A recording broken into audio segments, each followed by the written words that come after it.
नमस्कार दोस्तों, मार्केट की बात करें, बजाज कंज्यूमर केयर लिमिटेड की बात करेंगे।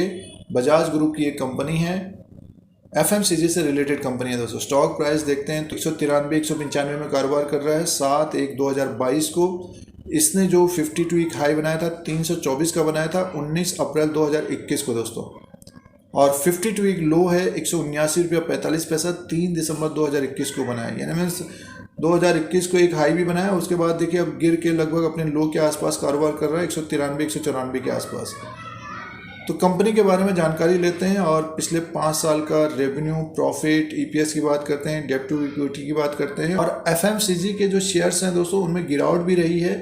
कंपनी के द्वारा डिविडेंड भी बढ़िया मिलता है दोस्तों, डिविडेंड अच्छा मिलता है। स्टॉक एक तरह से ऊपरी तरफ से फिसला है, तो 2022 में क्या हो सकता है, तो इसके फाइनेंशियल नंबर को चेक करते हैं और शेयर प्राइस के अनुसार लेवल्स की भी बात कर लेंगे दोस्तों। बजाज कंज्यूमर केयर लिमिटेड के बारे में एनालिसिस और विश्लेषण करते हैं, डिस्कस और चर्चा करते हैं इस वीडियो में। मार्केट कैप की बात करते हैं, 2859 करोड़ का है, फेस वैल्यू 1 रुपीज़ का है, और बुक वैल्यू पर शेयर दे दो 51 का है, और ईपीएस 14 का है दोस्तों। और कंपनी के द्वारा डिविडेंड भी बढ़िया मिलता है। अब दोस्तों फाइनेंशियल नंबर की तरफ ध्यान देते हैं और एनुअली बात करते हैं। सालाना जो रेवेन्यू हुआ है 921 करोड़ का रेवेन्यू है 2021 में, और 2017 में 5 साल पहले देखते तो 796 करोड़ का रेवेन्यू था, और 2018 में 827 करोड़, और 2019 में 918 करोड़, 2020 में 852 करोड़ का रेवेन्यू था।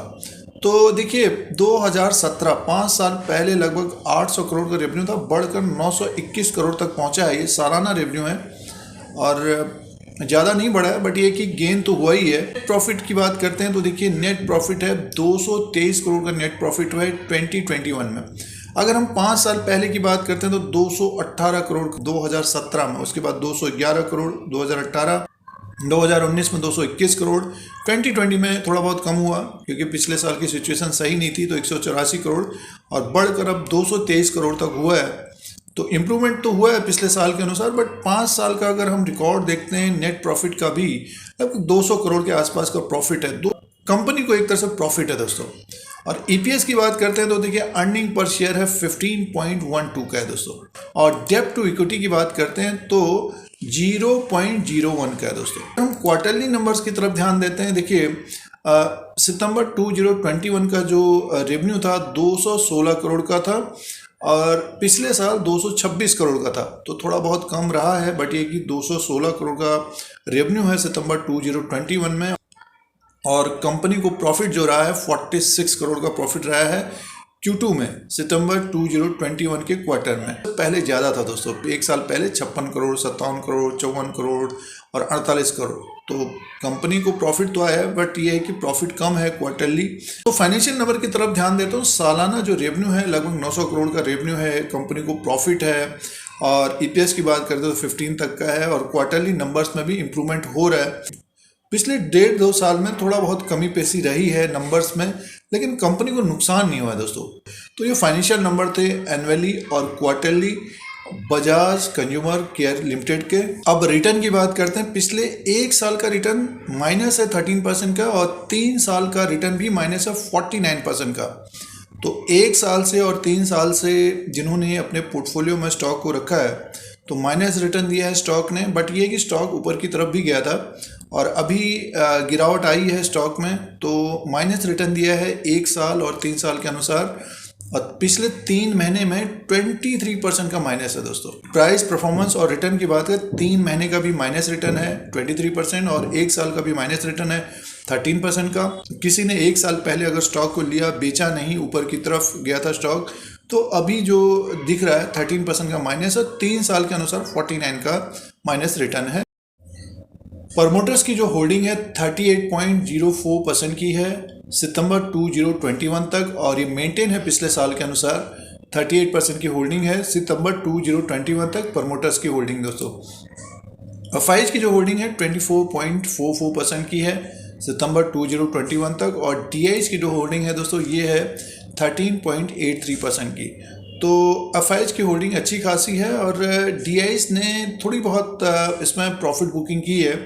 तो सितंबर 2021 तक 13.83% की होल्डिंग है, और पब्लिक की जो होल्डिंग है दोस्तों ये है 23.69% की होल्डिंग है। सितंबर 2021 तक ये शेयर होल्डिंग पैटर्न है। प्रमोटर्स की जो होल्डिंग है 38.04% की है सितंबर 2021 तक। दोस्तों वीडियो आपके मतलब का है, स्टॉक मार्केट को जानना चाहते हैं तो लाइक का बटन दबाएं। लाइक का बटन दबाने से और आगे वीडियो बढ़ सकता है। बजाज कंज्यूमर केयर लिमिटेड का चार्ट लगा हुआ है। अगर हम चार्ट पैटर्न के अनुसार बात करते हैं तो स्टॉक देखिए एक तरह से बेरिश मोड में है। ये 2021 में एक तेज़ी बनी, इसमें लगभग 170-179 के आसपास था ये 17/11/2020 में। उसके बाद एक तेज़ी बनी इसमें 2021 में और स्टॉक हमें ऊपर की तरफ दिखा 19/4/2021 को 322 में था दोस्तों। और उसके बाद देखिए एक तरह से ये ऊपर की तरफ थोड़े दिन ये कारोबार किया, लेकिन एक तरह से इसमें मुनाफा वसूली हुई और स्टॉक नीचे की तरफ ही आया। तो ये पहुंच गया 179 में 30/11/2021 को। कहने का मीन्स ये है कि 2020 के नवंबर में ये लगभग 170-180 के आसपास था और स्टॉक जो है फिर से नीचे की तरफ आ गया। साल भर में एक ऊपर की तरफ जंप किया इसने और मुनाफा वसूली हुई, स्टॉक फिर से नीचे की तरफ आ गया और उसी के आसपास कारोबार कर रहा है। ₹90 के आसपास है दोस्तों, अपने 52 वीक लो के आसपास ही है। बेयरिश मोड बना हुआ है और अगर स्टॉक इसको होल्ड कर जाता है 180-190 के बीच अगर ये रहता है या फिर 200 के ऊपर स्टॉक रहता है, जैसे कि हाल फिलहाल में जो एक तेज़ी आई थी 207.50 रुपये इसने हाई बनाया, तो ये एक रेजिस्टेंस रहेगा दोस्तों। इसके ऊपर अगर स्टॉक रहेगा तो ये स्टॉक हमें तेज़ होता हुआ दिखाई देगा। लगभग मान के चलिए कि ऊपर की तरफ 227 से 230 और उसके बाद एक तेज़ी और आती हुई दिख सकती है ऊपर की तरफ। ये लगभग 240 से 250 तक जाता हुआ दिख सकता है दोस्तों। ये जो प्राइस था इसका सितंबर और अक्टूबर के महीना में ये ऊपर की तरफ यहाँ तक जाता हुआ दिख सकता है। मान के चलिए 3 से 6 महीना 4 महीना अगर कोई स्टॉक को देना चाहते हैं तो यहाँ तक ये स्टॉक जाना चाहिए ऊपर की तरफ 200। बट ये है कि स्टॉक 207 से 215 के बीच अगर ट्रेड करता है तो एक तेज़ी की संभावना रह सकती है। फिलहाल स्टॉक एक बेरिश मोड में है। अगर इसको होल्ड कर जाता है 179-170 को होल्ड कर जाता है तो 2022 में एक तेज़ी की संभावना रह सकती है। समय लग सकता है दोस्तों।